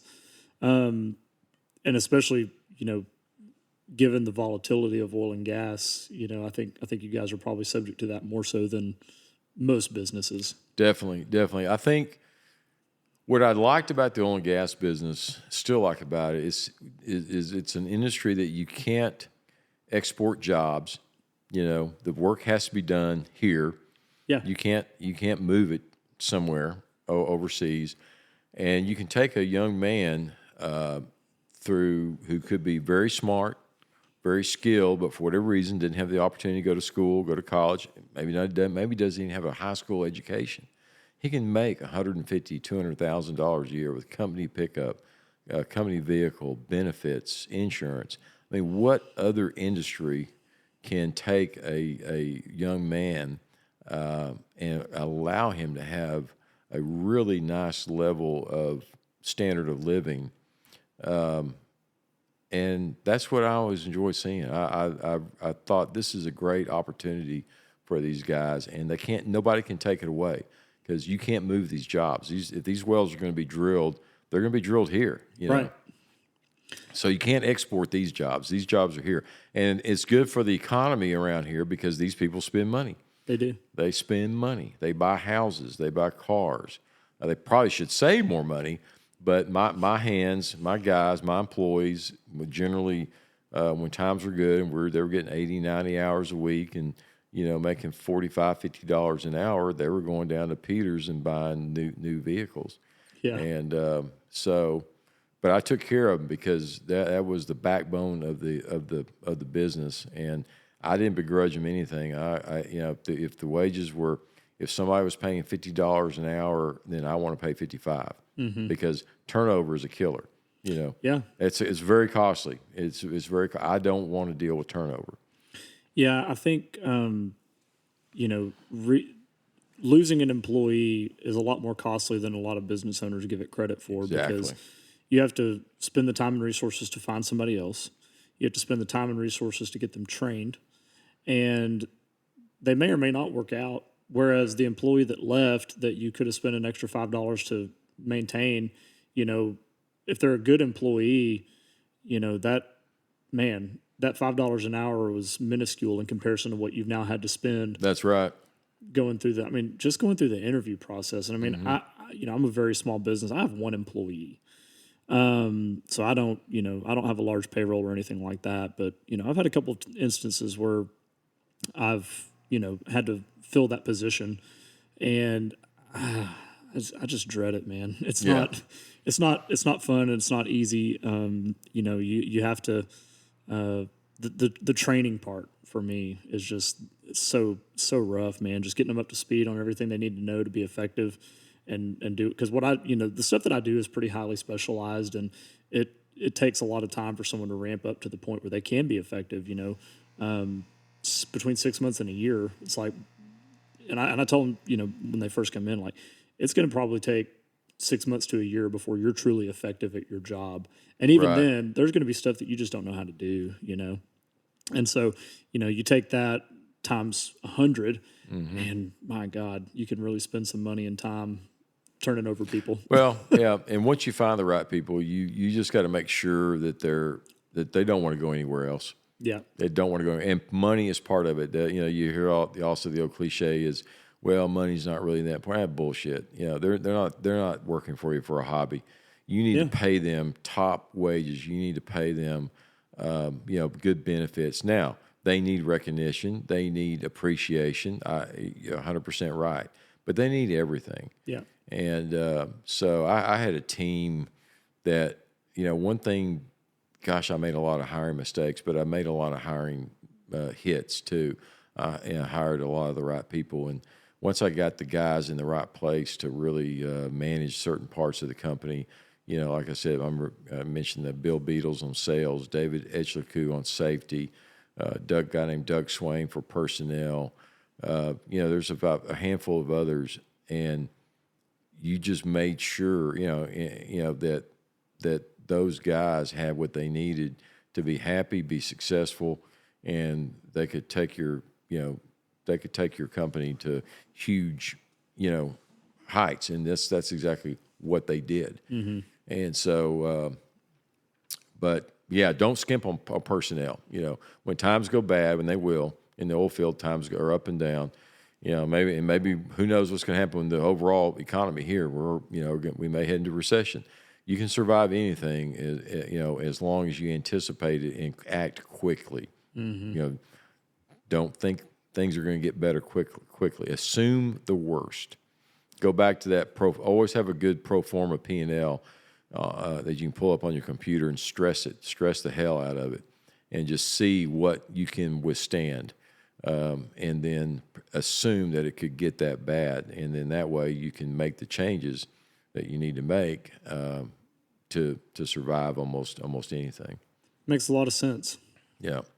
Well, I learned it the hard way. I'm telling you now, I'm not saying I did that all the time correctly, but once I figured this out, and just try not to be surprised by anything. Assume the worst. If you assume the worst, if you're wrong and it doesn't happen, no harm, no foul. But if you are right and assume that it is going to get pretty bad, then you can survive anything. Yeah. Yeah. And so that's the best advice I can give anybody on. And that's the good part about working for yourself. You don't have that ability when you are working for somebody else, because you're not running the show. Right. And so in some ways, it's riskier, I think, to work for a big company than it is to work for yourself, because at least your fate is in your own hands. Yeah. And so in that sense, I mean, look at all the layoffs that have been announced over the past, month or two from some of these big, huge companies in the United States, GM, Ford, the other big one, there's a tech company, Apple just laid off a bunch of people. I mean, these people probably didn't see any of that coming. No, they show up to work one day and maybe open up their email inbox. It's like, hey, you're laid off. Yeah. Or they do it the high tech way. I was reading something about how, Tesla laid off a bunch of people down in Austin, and they literally woke up in the morning to go to work and drove to the plant, and all of a sudden they couldn't get through the gate. That's how they learned that they've been laid off. So they can do it the high tech way, the very impersonal way too. But none of that is in their control. Yeah. So, in some ways, everybody thinks about how, risky it is to be in your own. I don't know. In a lot of ways, I think it's less risky. Yeah, I think that's a good point. I never really thought of it that way. But, if layoffs are in the pipeline as the business owner, you're the first one to know about it. Yeah. And if your balance sheet and your P&L is taking a turn for the worst, you're hopefully aware of it. Yeah. Unless you've buried your head in the sand, which I know a lot of people probably do. And Lord knows I've been guilty of that before. Yeah, I mean that's actually a really good insight. There is a lot of risk in being an employee because you don't have control over what might happen tomorrow. And yeah, you might show up to work and find out that the doors are locked and the company's shut down, and that's that. Yeah, what are you going to do then? Yeah. So, I mean, life is full of. Life is risky no matter what. But I don't necessarily think that being an entrepreneur is any more risky than working for a big company. Yeah. I just don't. I look at the world around me. I don't see that. I think I'd rather have my fate in my own hand. Now, I may be an idiot and I may be completely overconfident, but I'd rather have my fate in my own hands than somebody that I've never even met. I agree. I've kind of arrived at that conclusion myself. So yeah. Well, man, we've been at this for I think better part of 2 hours. Wow. So we'll go ahead. You made me think about some things I haven't thought about in a long time. Well, that's good, man. I'm glad to hear that. I love the fact that I get to sit down and have these conversations with people that have, been around the block a time or two. And I know I've learned a lot today, and I hope that everybody that listens to this learned a lot, which, speaking of, we've had, I think, 240 people that have downloaded the podcast. Wow. Whether they've listened to it, I don't know. But it also, I was able to see that it's reached 20 different states. Wow. And believe it or not, I've got a pretty good audience out in California right now. Wow. That's pretty cool. Yeah. California and Arizona, I think, are the two biggest states besides Texas where the podcast has reached. So, yeah. That's kind of a nod to the technology aspect of how efficiently and fast you can do things nowadays. And, but man, I'm so grateful to you for taking time out of your day to come and share some wisdom and knowledge from 35 plus years in the business. I think you're the most experienced person that I've interviewed so far. So Well, I made a lot of mistakes, but I can certainly talk about, you learn a lot from mistakes. So, yeah, I know a lot more now than I did 30 years ago from making those mistakes. Well, hey, thanks for sharing it with us. Appreciate you, Steve. You bet. See you later, Ronnie. Bye, everybody.